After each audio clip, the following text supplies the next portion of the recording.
The following is a presentation of the Radio Misfits Podcast Network. From the birthplace of modern winemaking, Sonoma, California, welcome to The Winemakers. Local experts Sam Couturi, Bart Hansen, and Brian Casey, along with host John Myers, invite you to listen in as they discuss all facets of winemaking. So sit back, pour yourself a glass, and let's hear what the guys have to say this week. Hey everybody, welcome to The Winemakers. I'm John Myers, flying solo today with a whole...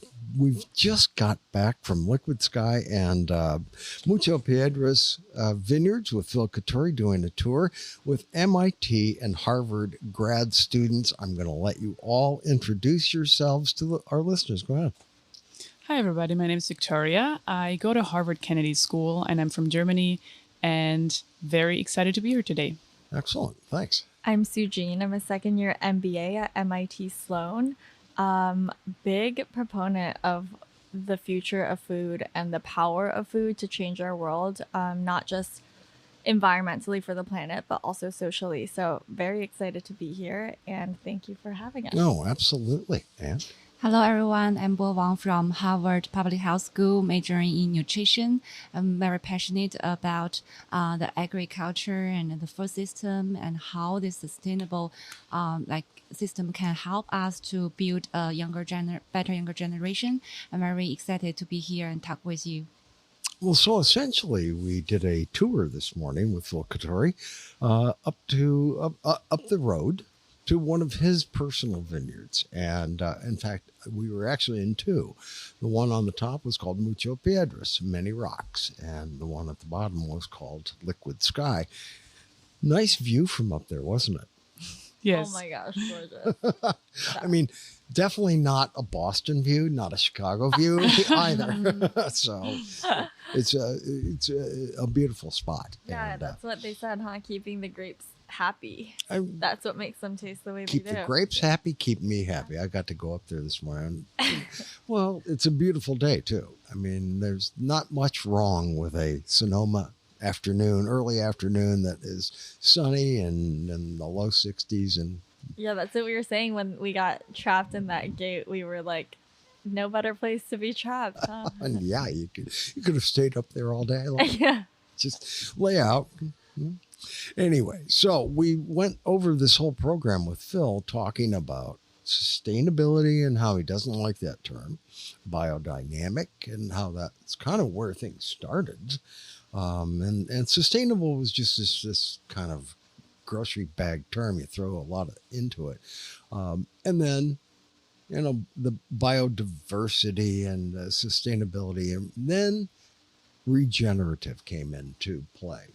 Regenerative is a big word. I mean, it means a whole lot, not only in your personal life and the way we live in the earth, but also in agriculture. I was telling you guys I came from Iowa, where the soil can be sometimes declared totally dead.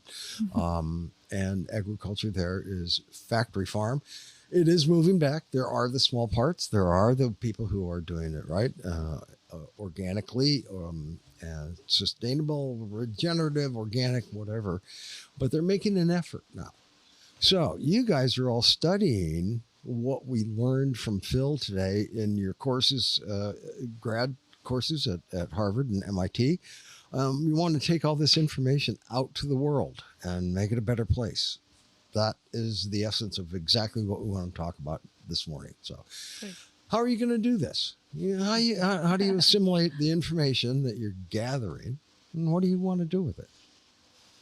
I can start maybe. And just to say this in the beginning, of course, these are all personal views and not the views of Harvard and MIT here.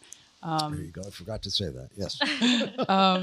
So how I think about is I think about farms and wineries in the context of the global supply chain of a lot of food and ag companies. And where I come, like in my personal and work background, I've looked a lot at climate targets and how companies set climate targets. And I think that there is a great effect of companies setting their targets and reaching their farmers and working with their farmers to become more sustainable. And there's also a lot of questions around what is actually regenerative. And I think it's a term that's really risky because you can just, it's not a... You can just call it regenerative. Yeah. There's no way to grade it. Yes. No way to objectify it. Yes. Yeah. And I think students, grad students, understanding that term better is super important, because otherwise you can be tricked into thinking that anybody who's selling you something regenerative is selling you something great. And I think that's the first piece I'm taking away from this is asking the right questions about what is regenerative and trying to translate that into supply chain management and maybe climate targets. Wow. Okay. Climate targets, first of all, let's talk about that. Do your companies that you're even thinking about working with or talking about have climate targets right now? Mm-hmm. Do all of them? No, of course not. Well, I don't know. I kind of have started to think everyone has them. It's a matter of like parsing out who's actually being ambitious and serious about them. And now, are we just talking food and beverage companies here? I mean, those are the ones that might have a regenerative agriculture target embedded in their climate or nature targets. Mm-hmm. That's my motivation for it. Well, how do we do that? How do we get more people involved? I mean, are your courses jam-packed, or are they pretty slim? I think it's almost like way more carnal and simple than that. It's intuitive, and it's why like this year when we started talking about the mission statement at the club and the pillars we're going to focus on, we defined flavor as one of them. Like flavor is a key pillar of the food industry, because food is emotional, and the emotional and social experience you can have through a personal connection with food, which is flavor, which is community, is going to be what galvanizes somebody about the food system. Once you're curious about what's on your plate, once you're curious about the experiences you're having in community, those are gateway questions. And then you want to look behind the curtain and you see this industry that's broken. You see this design that's like fundamentally inequitable, and you're like, wait a second. And there's dissonance, and there is integrity that you're going towards, that you want to go towards. And my hope is that doing that is going to drive people. But I think it is a personal thing. I think that's the most powerful way. I don't know that like anything we're going to learn in the classroom from the outside in is going to be able to turn that in somebody's heart, in somebody's mind.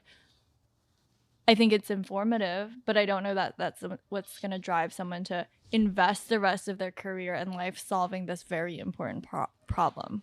And also having experiences like these, so taking the trips and really seeing things real life is exactly what this trip is trying to do, and what you need more people to experience for them to look into the food system. Right. That was huge for us in the vineyard today. Even like standing there and being able to touch something and see something, versus we can talk about wine in Boston. We can drink wine in Boston. We can probably ship these bottles out to Boston. But there is something about standing in that soil, picking up a nitrogen fixing something and touching those nodules. Absolutely. Like it's not season right now. The grapes are not even on the vines, but we are able to see them and touch them, and that's different. That's personal. It works for you. That's a good thing. How do you impart that to your friends? How do you impart that to younger generation and older? I mean, to everybody. I mean, how do you get them in the field? How do you get them to care? First of all, I think it's really important to have the in-person experience and really understand the long-term impact by ourselves first, and then we can be the health advocacy and really try to promote this kind of idea to people around us, especially through some initiatives and also the organizations who are going to work. And for the climate impact, I realized that actually it's like up-down design. If the a company's management team, they buy in this concept, they can really have certain goals, and people like employees and although the partners can work towards the same goal. We can have like a regular review about the progress and the impact we bring to the society and the communities. That's a very good way to starting from a small point and then try to influence the community like on a general level. And then I think this kind of personal experience will definitely serve as a very good starting point for us to learn more knowledge, especially learn from the people who work in this front line and bring those knowledge back to our community. Yeah. I'm going to assume baselessly that almost every food and beverage company would like to lower their environmental impact and their carbon footprint and do things better. I think it's, in general, people want to do that. What is holding them back right now? Do they really want to? Yeah. I think we also have opinions? some different views on companies here, and we Please. also don't have to only talk about them. That was just my like segue into the topic. Well, I think that what's holding them back is it's about costs, and also maybe not even being able to measure where the problems are. So I think it's a lot about measurement. For example, if you talk about indirect emissions, all the food and ag companies have the bulk of their emissions upstream in their supply chain at the farmer's level, and it's super, super hard to quantify that because you can't just go up to every farmer and ask them to have the perfect data about their how they feed their cattle, etc. It's so many data points you need. So a lot of it is based on assumptions as well. And I think they're just getting started, trying to measure it, and then trying to make it better. And I think that's the main hurdle right now. Are they starting? Yeah. You seeing it? Yeah. Okay. Where are they on a scale of 1 to 10 starting? Are they at 2, 3? Are they approaching the bell curve? What? Where do you see it? I think it's very different from company to company. I think the biggest ones have the biggest pressure. They're not mandated to do all of this in the US, but they're mandated to do most of it in Europe. So it depends on where you are. And a lot of the big companies here, see Walmart, Costco, etc. You can like pull up their sustainability report online and see what they do. And some of it may still be not giving you the right amount of information to see whether they will hit their targets. But I definitely feel that the pressure is high for them to really act. Different thoughts? To add on that, I think a lot of company management, they have like strong different opinions from their stakeholders. Sometimes they do not support this kind of initiatives. And also as a management team, they tend to balance between the short-term financial goals and the long-term impact, and also the investment and the external reactions toward these kind of initiatives. So there are a lot of complex factors to consider whether to start this kind of project and what are the metrics they are going to use to give like a very solid conclusion about all the investment and report those information to the community and to the society. And also sometimes the government also consider this impact. They also need to like have a presentation to the government to like justify their behaviors. So I think taking into all those complex factors together, and it's not an easy decision. Only when the like management team, they have very certain opinions about all the potential investment and risks and also the benefits of doing that, then they can perhaps like make their mind to really get into this field and really try to make something happen. What are their benefits? What are they? I mean, are they seeing this as something they are being forced to do? Have they never been in the field, so they don't get it? And it's just like, okay, well, we've got to have a sustainability report in our, we're Walmart. Do we really care? Yeah, I mean, I think that's interesting because food is probably the biggest way that we interface as humans with the planet.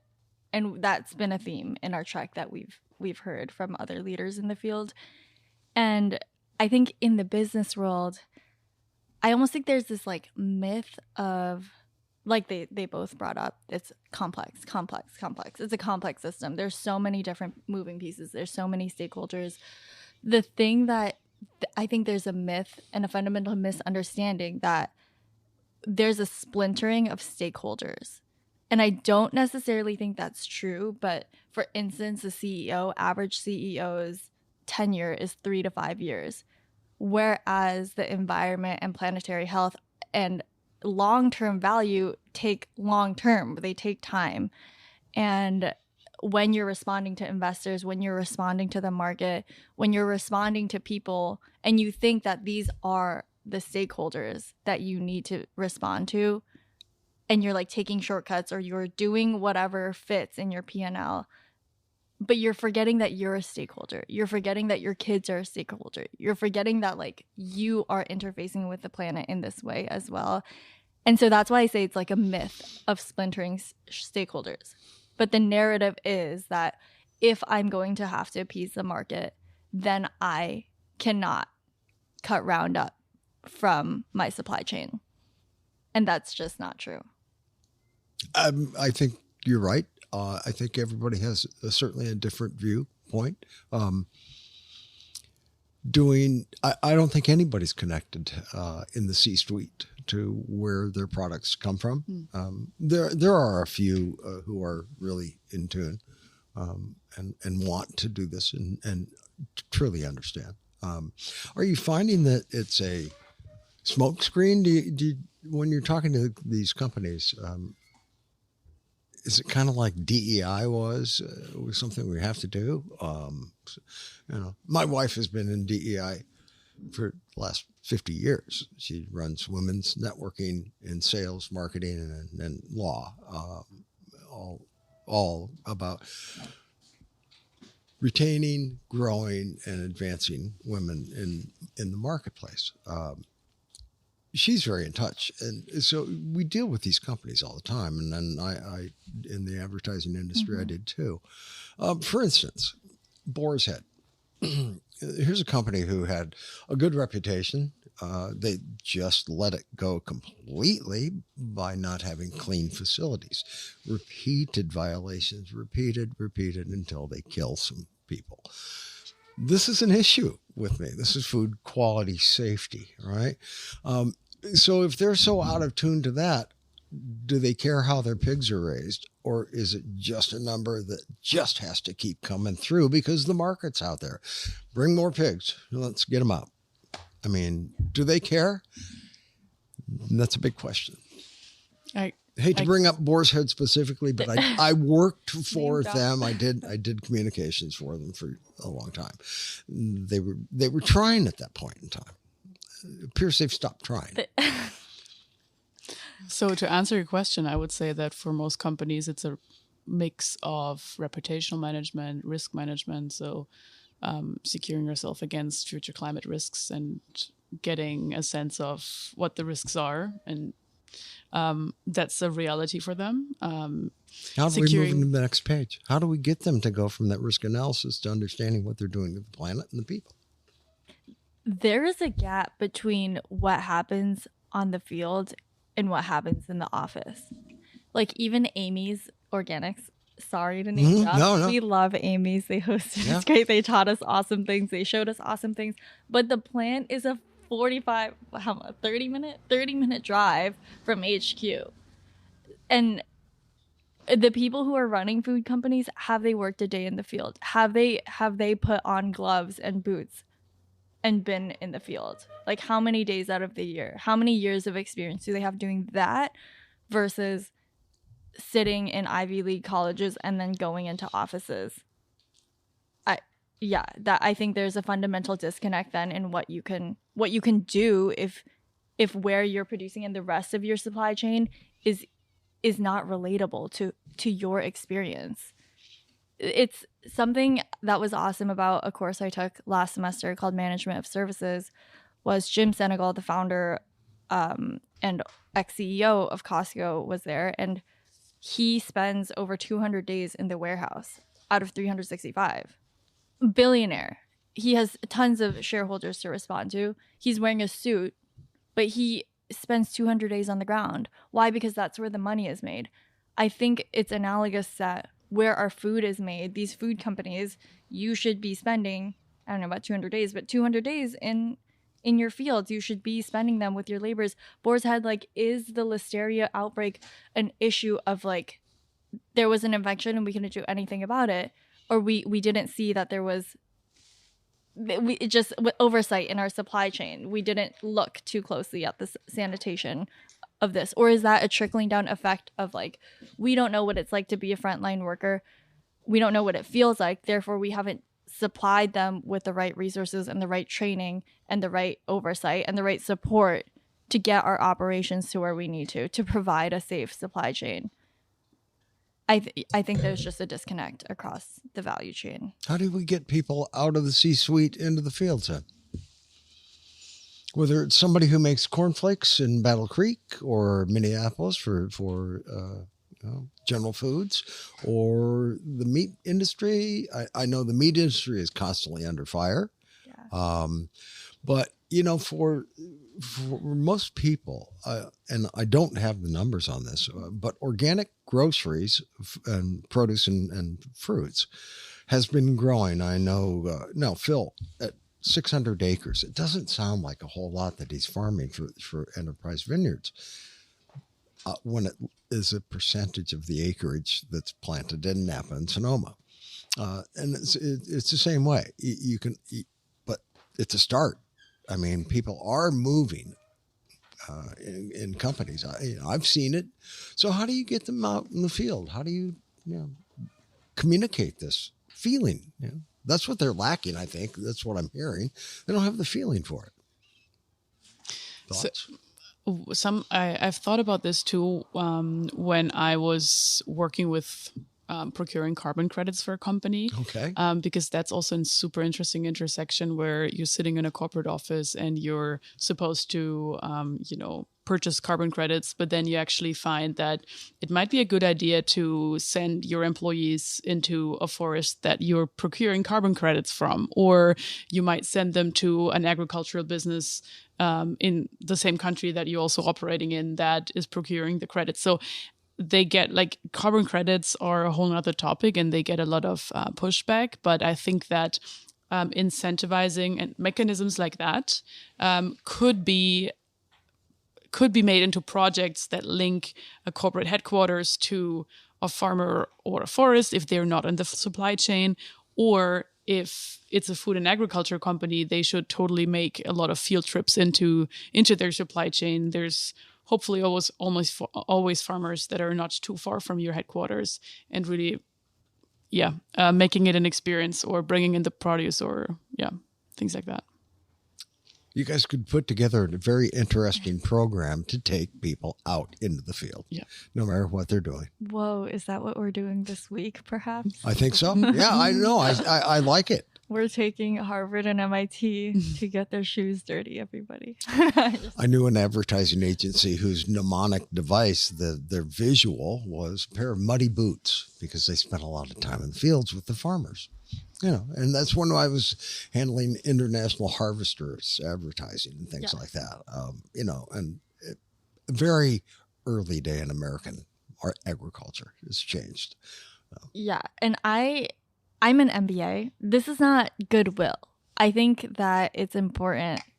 I think it's a blind spot. People are missing that if you're not connected to the ground, if you're not connected to the field, if you're not connected to the upstream of your own value chain, you're missing out on profit. Like, I think it's very profitable to have this integrity in your business and to know your value chain fully and to respect it and to build something for the long term. So I think it's a blind spot. I think if people knew that it was profitable, that there would be more of a transition towards it, more of an urgent transition towards it. What are they doing in China and what are they doing in Germany in terms of agriculture and regenerative, et cetera? Can you detail a little bit of the situation? Either. Who wants to start? Let's start with Germany. Okay. All right. So I would say that in Germany, it's similar to the US, where companies are beginning to be interested in, let's say, the topic of regenerative agriculture. You have some farmers that are pioneers and that are good at building up a system of regenerative farming and advertise it in social media and create awareness. But you also have old subsidies, and the whole political system is set up in a way that also makes it hard to be organic or regenerative. And you have this gap of it's not going to break even for 10 years. So that's where I see the main issue is you have to have so many farmers that are going to have the money to bridge those 10 years or just have so much passion for it to do it or so much money that to build that system. So the question is who's bridging that, and is it company money that should bridge it? And we're seeing that there are whose else would it be? Well, the government. Okay. All right. Different types of subsidies, but of course in Germany we're highly influenced by the EU, so we're built into that system as well. So it's, I think, an ecosystem of government policies, some early movers and pioneers, some companies that are, for example, they have programs like climate farmers. So some dairy companies, conglomerates might have dairy climate farmers that they're kind of subsidizing a little bit. In touch with. Yes, and I think it's similar here. Yeah. So I would say it's pretty comparable. But what's really helping is there is a few pioneers who are also really good at pushing it and creating awareness. China, what's going on in China? In China, I see more and more farmers, they started to use the social media to advertise their products. There are also more like social enterprise who help those farmers to better marketing themselves and try to spread this message to the market. Especially, I see more and more like foreigners after the pandemic, they come to China. They are very interested in knowing those organic products and also the culture behind it. So there are some professional social enterprise like experts. They help those farmers communicate with the bigger world and to help market their product online. And also from a government perspective, there are some grants like have been provided to those farmers and help them to really diversify their revenue streams and help them live prosperly in these areas. And after they have passed a certain pilots examinations, and then they are able to expand their operations to a bigger level, then this kind of successful case studies can be taught in universities and can be communicated in the communities nearby. So more and more people will come here to learn the practice they took during the past few years, and they are be able to bring those knowledge back to their own communities. And we can see more and more people join this movement, and they want to share their knowledge they have learned from different areas and try to use in their local market and try to make their own culture survive. So I think this kind of interaction and using of the new technologies can be really helpful in terms of how to market the products and make more people fully aware of the benefit. There's so many things going on right now in the market. You're not supposed to use black plastic spatulas anymore because the black plastic has stuff that comes off. I just noticed that the PFAS, the forever chemicals, sprayed on parchment paper that my wife uses for baking cookies, just to make it easier for things to. I think they've removed the dental floss with PFAS on it because it was coming off in your mouth. It's now they just have, and they're out warning people. When they buy sludge from municipalities, it's got PFAS in it, and now it's out being used in the fields, especially in the Midwest, and I know some of it in California also, out of LA area. So it's not just not Midwest California thing. Now they're contaminating the plants that they're growing it. How can we make it a badge of honor and of, like, the number one feature of a product is we are an organic, regenerative based company from the fields to our employees? How can that be the hook that sells products in the future rather than being cheaper, faster, quicker? When's quality going to come back on? Because I see it as a bell curve. No, everything's a bell curve. Right? Yeah, it's interesting. I'm glad we have all this this group here, actually, because I think there is definitely the policy lever. There is the public health and awareness lever. So I will try to speak to the market lever. I think that there needs to be, in order for that to scale, I think there needs to be a response from the market that's positive, that is economic, and that is long-term and sustainable. I think it has to be better. I think it has to be a better product. And I don't know that these shortcuts that companies are taking to push mass things out. I'll give you an example I feel like would be helpful. Row 7, Dan Barber started this seed company that has created a marketplace for seeds that have been excluded so far from our food system, that in where produce is bred and grown for transportability, for shelf stability, not for flavor, not for color, not for nutrition. And chefs love to cook with things that are nutritious and that are delicious and don't need a lot of stuff done to it. Like, why are we putting, in America at least, brown sugar on our butternut squash to caramelize it? Because it's the butternut squash has been bred to be hard enough to transport 4,000 miles in trucks and crates, and then last in the grocery store for a month before the consumer picks it up, sits at their house again for another 2 weeks before they actually cook it. But now, so the seeds that have been bred that are actually delicious, but don't pass this litmus test of, is it going to survive distribution in America the way that the current food system is? They're like, okay, well, this thing is too delicious, so instead of throwing it away, I'm growing it in my garden. Now, Dan Barber with Row 7 has created this place where, hey, we're gonna buy that seed and we're gonna sell it and we're gonna make something out of it because chefs want access to it, because it's just a better product. And I think that integrity is going to come through. I don't know, maybe that's optimistic. I think the marketplace has to facilitate that. There has to be a place to buy and sell it. There has to be public awareness. There has to be marketing around it. But yeah, my hope is that it will come through. It's going to be a better product. It's going to be better. Can we hope better, faster, cheaper, quicker, cheaper, faster is going away? Can we hope that? I mean, are we done with supersizing fries and fast meals?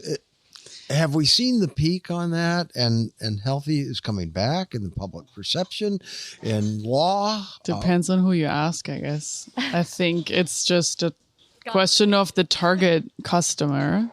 And the target customer in Boston or San Francisco is probably, the Bay Area is probably going to be more aware of things and go into Whole Foods and read the label. But not everybody has the possibilities to do that. So I think that there is like a role for the government in regulating things like the PFAS you were talking about. That's something that if this is still unregulated, then you can't tell, like you cannot rely on all companies to just not do it anymore. So I think things like that are obviously public health risks, they need to be regulated. And then I think what also needs to be done is to reduce the mental load for the customer, because I think in our bubble, people can afford to spend a tremendous amount of time thinking about nutrition. And it's ridiculous to think that everybody can do that. It's a time, because the complexity of it is so high, the information overload is real, the internet has so many data points right now that it's almost impossible to figure out what you should or should not be doing. Yes, there are some basic components of a whole food diet that you can assume everybody can understand. But I think just the information overload and the overload in the supermarket is just too big, and the companies should make it easy for everybody to look at a packaged food and assess how unhealthy it is. And you got to do it for yourself. You got to actually look. Yes, you got to actually look. Demand the product you want. Yes, but consumers are also just deceived. It's made in a way that hides. You cannot just say everybody has to read all the labels all the time. Europe has front of pack labeling requirements that the US doesn't. Yeah. Right. We have the First Amendment is debated upon thoroughly so that what we can put on the front of a package of a food item is free speech. And so therefore we don't know that it's reasonably American to have, this is how much fat, by the way, this is a lot of fat on the front of a package. Whereas in Europe, these 5 macros need to be defined on every consumer goods package. And if it exceeds certain things, that needs to be red, or that needs to be in yellow, or that needs to say something else. The only real warnings we have here are black box warnings, like cigarettes and things. For cigarettes. Like that. Yeah. Should also be on Cheetos, maybe. Well, and people don't think about nutrition. And I'm casting this as the Walmart America, okay? Which, it's like, if I was in a Walmart, it was 25 years ago, okay? I'm just, or Costco. But, and there's a funny meme going around about a Costco sommelier, wine sommelier, giving free samples, and they sell Camus at Costco. Pardon? They sell Camus at Costco. They sell a lot of wine at Costco, but it's interesting because when you buy the 5-pound bag of cheese puffs, you're not looking for nutrition. You're looking for just pure consumption. How much of the world is concerned about just taste and ease, and how much, is basically getting human life needs? I mean, in China, you don't have grossly overweight people as you do in America. I think America, or yes, no, what? You're laughing. Come on, help me out here. Come on, Sujin. Do you have grossly overweight people in China? Do you? I don't think so. Maybe not. First of all, I think like countries like China or Indonesia, they have long history about the healthy diet, and also considering the combining like with healthy physical activities, mindful eating, and healthy lifestyle overall. So I think from this kind of philosophy, we understand the importance of have nutritious food, and especially like how combine different varieties of ingredients and the herbals and something like healthy in our daily life. So I think this is one very interesting in terms of the culture difference. And then I think in terms of the misinformation you mentioned, there's a lot of misinformation in the nutritious field, and even some mainstream media, they have very inaccurate information to the public. So I think it's our nutrition experts' responsibilities to really educate the public about what's the right thing to do and what are the healthy options are there for them. And also it's also very important about the labeling. We need to have a clear warning about the harmful ingredients, and also we need to have a clear sign about the sodium, the added sugar, what's the amount, and whether that's something recommended for the public. So I think all those stuff needs a systematic solution, including the community, the government, and the nutrition experts, public health experts, and also the general public's like attention. And the programs like the tax regulation and also labeling regulation, and also the regulation on the marketing of different ingredients, different products, that can also be extremely important, because from the upstream like solution point of view, only like the whole society gives a great like attention to this problem. There are possible some positive impact, positive initiatives. Then the general public possibly have a general view about what's going on and whether we should behave differently, considering our long-term health and the health, the well-being of our next generation. Yeah. And in Germany? In Germany, I'd say the home of beer and sausage, yeah, right away. So I would say that the standard German traditional diet is not really healthy. And I think that the divide, so income and nutrition is not as severely divided as in the US. However, obesity is becoming an increasing problem, and you can also just tell how the bubbles, like the big city bubble of educated people, is treating this whole topic very differently and has a lot of more capacity to think about this. I would say that we are really blessed to be regulated more heavily in terms of ingredients. So I was only able to appreciate this when I moved here, because I realized that in Germany and in the EU, I would be more sheltered against some ingredients. So I would be here. I feel like I have to watch out for myself. So I started scanning every item with an app. Really? And there is one that will tell you what it's called Yuka. Yuka? Yes. I mean, of course, no app is perfect, but YUKA. Yes, YUKA. No app is perfect, but at least it's going to tell you the caloric density with the additives. So I'm mainly doing it for the additives, because I have no idea what can be in here and what I don't have in Germany and what the difference is. But I just feel like more exposed here. I feel like here I have to exert the effort to protect myself against caramel coloring. Yes, for example. Whereas in Europe, think about it in Europe. Yeah. Whereas in Europe, I can walk around, go into a grocery store, grab a yogurt, and it probably wouldn't have added sugar in it per default, and just like move around and be a bit sheltered. Europe is definitely different. I mean, you go buy your bread fresh. It's made as bread is made, not to be shipped through a system and last on the shelf for the next month and a half. Yeah. I don't know that any other nation has had such a quick divorce from their agrarian economy as the U.S. I think from the beginning of scaling agriculture in the U.S., we have been separated from it, from colonialization with slavery. Like, we were already outsourcing our field work.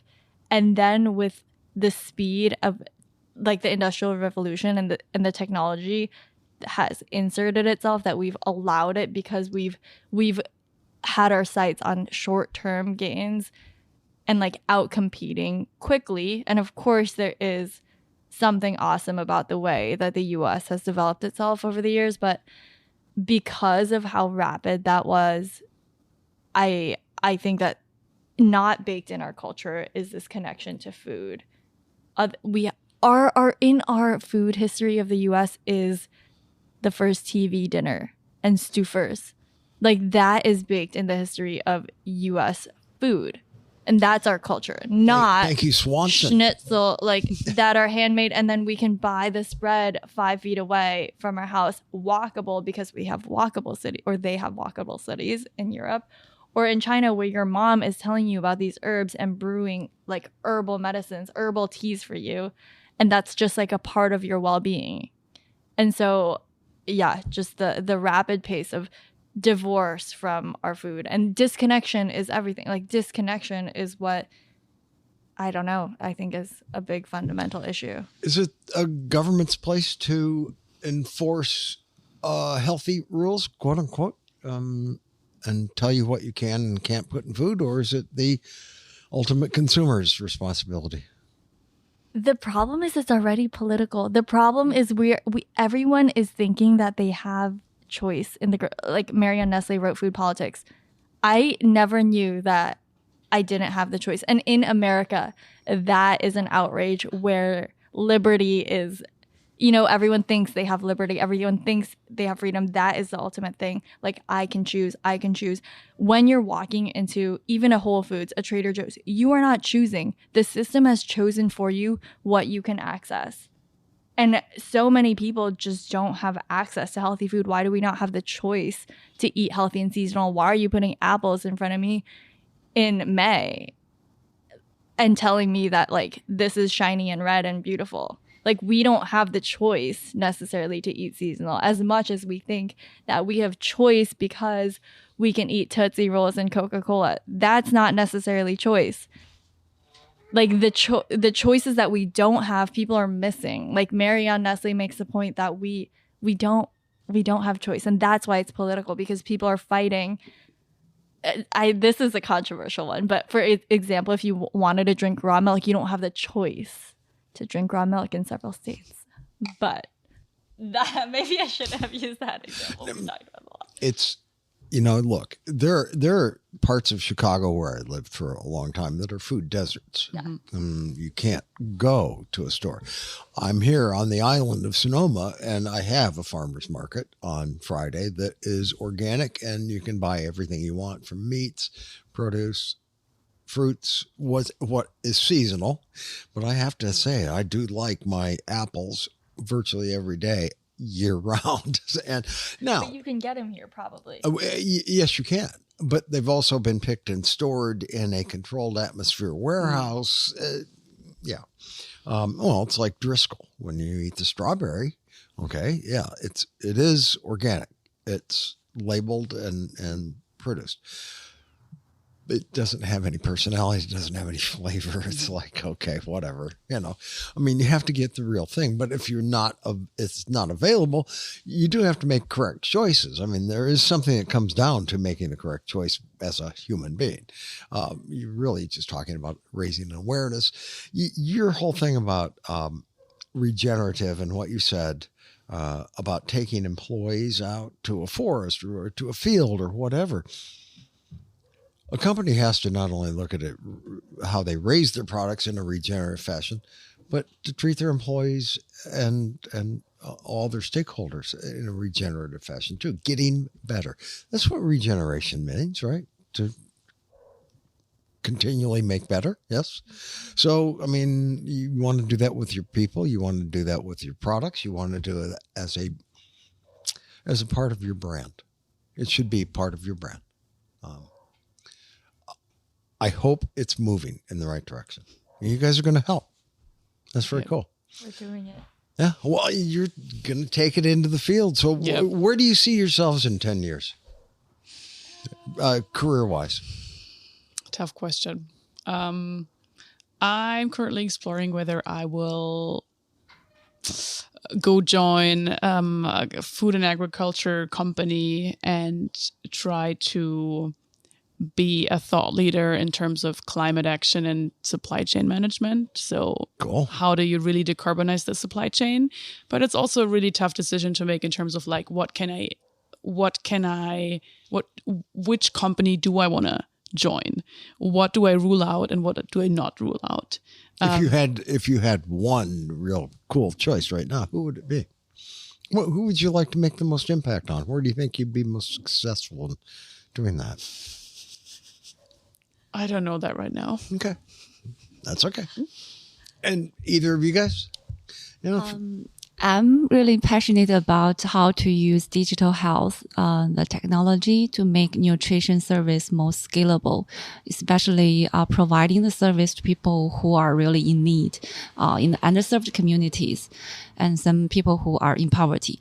So I think for now, I will start from some nonprofits in nutrition policy and advocacy field and try to use the knowledge I accumulated here and my previous experience in China and try to use those knowledge and make some small initiatives.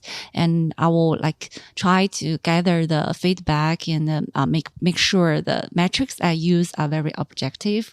And from that, I see myself working in this nutrition advocacy field, and hopefully I can bring the traditional culture and philosophy from Asian countries to here and make the communities have better health status and lead a happier life. Yeah, that's Excellent. kind of my dream. Excellent. Yeah, I know 10 years is a long time. Right. But they say you have to reinvent yourself every 10 years anyway. So, Yeah, I don't know that I can tell you whether I'll be at a startup, a food tech company, or a McDonald's, but I can tell you. So a company that really excites me right now is Row 7 that I mentioned, the seed company. right, the seed company. They're actually expanding into CPG. Irene Hamburger, please hire me. But they are doing a lot of cool things, and they're fighting for flavor with integrity. And if you're fighting for good food, which cuts across the integrity cuts across the value chain, then you're fighting also for a regenerative planet. You're fighting for good jobs and for good labor. It really bleeds through, and it has to. And that's why that's a company that really excites me right now. But yeah, I can't tell you who I'll be working for, but I think I will be fighting for a delicious and regenerative. But you keep talking about flavor. Yeah. Why is America so addicted to sugar versus savory, sweet versus savory? I mean, there's a real issue in health worldwide. Yeah. With diabetes, and that's not just sugar. Yeah. It's, but there's an issue with, people are either savory or sweet in their tastes. Yeah. I mean, in America, I feel like even savory does have sweet. Like our bread has sugar in it and things that, because it enhances the sweetness, because it plays with our brain. I think that there was something where, I don't know. It's all dopamine. You quote me on this. Yeah, the dopamine. The thing that defines addiction is the speed at which that dopamine spike occurs.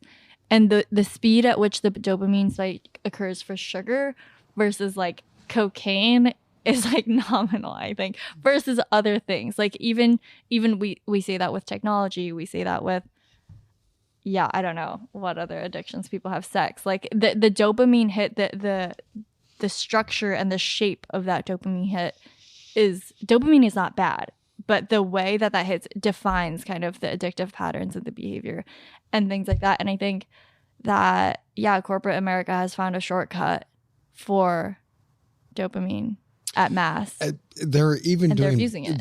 They're actually using brain scans, live MRIs. And if you show somebody cocaine who has used it, the entire brain lights up instantaneously, and they can track. I mean, the old data was just tracking eye movement in a grocery store to determine best shelf placement and stuff like that. Now they're actually looking at what product in a particular item makes it more exciting. Yeah. And nobody's trying to be evil out there. To be fair, I don't think, they started and they didn't have the technology years ago to be how are we going to addict America to sugar and spread diabetes? I don't think they're trying to kill people, or they weren't. Maybe However, now, it has moved in that direction. Yeah, but now that the technology is there, well, and there are two things in the paper this week. There's the Surgeon General leaving his position and talking about alcohol and how no amount of alcohol is good for you. And ethanol is a poison to the body. They've shown that. It's fact. However, in small doses and even on a regular basis, everything comes out okay. Sugar is just fine on small doses, and everything else. It does come down to understanding your position in life and what you want. Can we educate? Unfortunately, I don't think everyone has the ability to make that choice. These two also, I know at Harvard, they talk about this a lot, but just because you know that information, the structures in society, the structures that are around you are not designed to not even be conducive to it, but to allow it to happen. Like, not everybody is walkable or drivable from a grocery store. Not everybody has the financial or intellectual resources to make choices absolutely. and go down a certain decision tree. Some people just need to go to the store and get what they can with a certain amount of money, and whatever fits in. They need to feed themselves. Yeah. Well, I mean, well, we have an interesting path laid out for us, don't we? It's a big deal. I'm very appreciative that you guys are here, that you're studying what you're studying, and you have the desire to do what you want to do. Congratulations. This is very cool. Thanks for having us. Thank you. Yeah. Oh, absolutely. So, is there anything we haven't addressed? We've got just a couple minutes left. What have we not covered that you would like to say this morning? Come on, one of you. All right, from Germany. Let's go.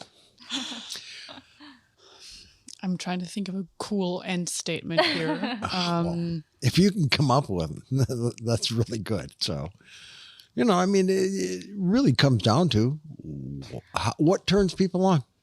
And can you talk to the masses? Are we dealing with the masses? Are we saving who we can save? Who wants to be? I mean, there's a lot in this to unpack in this question. I mean, from our whole discussion about nutrition and health, I feel like a lot of people who would have, in theory, have the capacity to think about their nutrition and their health, they don't do it because they feel too stressed and they feel too caught up in day to day. And I feel like that's an important message to just remind people that they're responsible for their own bodies, and they're responsible for what they put into their bodies and how they engage with nature and how out of touch with everything they are. I think that's something that's super important for people to. You, as a graduate of Harvard and MIT, and a grad student, you are a responsible person in general. Hope so. You have to be, because you got through it. So you are at the tip of society. Yep. Will the lower half ever start thinking about their nutrition and pull themselves up by their bootstraps? Is there a way to help that the great unwashed, quote unquote, versus? I feel like that's a whole nother discussion of how to enable everybody to have the resources. Yeah. And I mean, we talked about a lot of this, like mental load, etc. But I feel if everybody has a good feeling of I am in charge of my own life and I want the future me in 30 years to be healthy, that hopefully already goes a long way. Yeah, it's complicated. As we have discussed, the playing field for even making your own choices isn't equitable. Not everybody has the same pieces to play in the game. There's so many pieces. There's consumption. There's a broken agricultural side. The whole system is broken. There's public health. There's nutrition. There's awareness, education. I think what I am inclined to close with is that this is interesting. This is an industry that I say keeps giving. It gives us intellectual things to play with. It gives us emotional things to experience. And though it's extremely broken, the problems are what keeps us here. The problems are why we're here. We'd all be out of a podcast if right. These problems didn't exist. And so I would just encourage everyone, first of all, to get in this industry. It affects everyone everywhere. But that, and not to be discouraged, but that these are just problems that hopefully, if we're all holding hands in it, we can inch towards a better future. There you go. Yeah, I think one big issue is about the accessibility of the healthy food that has mentioned by a lot of people. And even in the cafeteria of Howard and the MIT, sometimes we feel that there are a lot of sugary drinks and like French fries, ultra processed food, something like that. So I think we can start from scratch and, just try to influence people around us and try to like influence our organizations to provide more healthy options. And another thing we have not mentioned is affordability of that nutritious food, because I saw some paper published by Eat Lancing last week. It talks about the big study carried in China, and actually the nutritious food have a lot of benefit in terms of reducing the chronic diseases, and also it creates healthcare costs. Yeah, and also Absolutely. creates a good benefit for the from the planetary health perspective, but it indeed has a huge like cost increase. So we have discussed whether the plant-based options could be a possible solution. Both considering the like health benefit and also the cost, the affordability for the general population. So there are a lot of work to be done in this area, and I see the policies constantly change and the new initiatives have been introduced in this industry. I feel personally very excited about working here, and also I hope I can like bring more friends and family members, and we can work together towards a better, a healthier, and a happier world. This is a perfect way to end everything. Thank you guys so much for being here. I hear that if it's a broken system, it's definitely worth saving. And let's get some personal responsibility in here, and let's communicate better. It's a good thing to do. Thanks again for showing up. Much appreciated. And I was so happy to get you guys out in the field with Phil Couturi today. It was a lot of fun. Awesome. Thank you. I always learn a lot from Phil. So, all right. Thanks for listening, everybody. We'll talk to you next week.